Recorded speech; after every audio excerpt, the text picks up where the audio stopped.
Hi, in this video we're going to go over creating a basic message using the text feature. So the first thing we're going to do is select Edit and Edit Single File.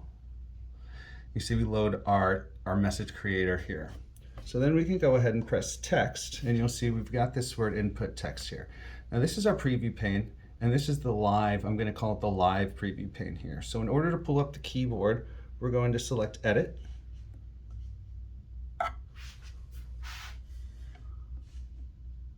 And the keyboard appears. So to clear this input text easily, we'll just press this empty button and you'll see it clears from this line here. And let's go ahead and we'll just do kind of the basic, let's say Best Buy.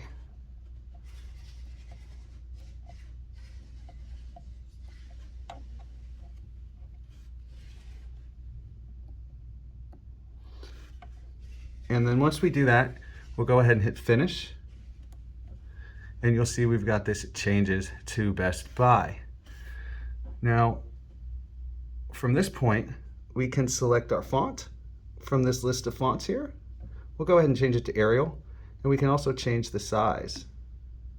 So we just hold this down, you'll see it's getting larger and smaller, or larger or smaller.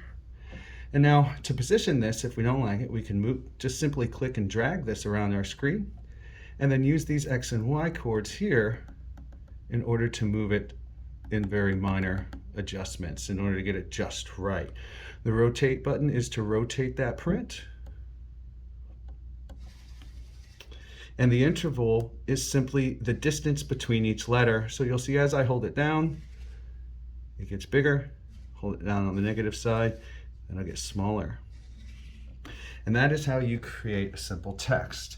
In order to save this, we'll just hit File and Save. And then we can go ahead and give it a name and hit OK.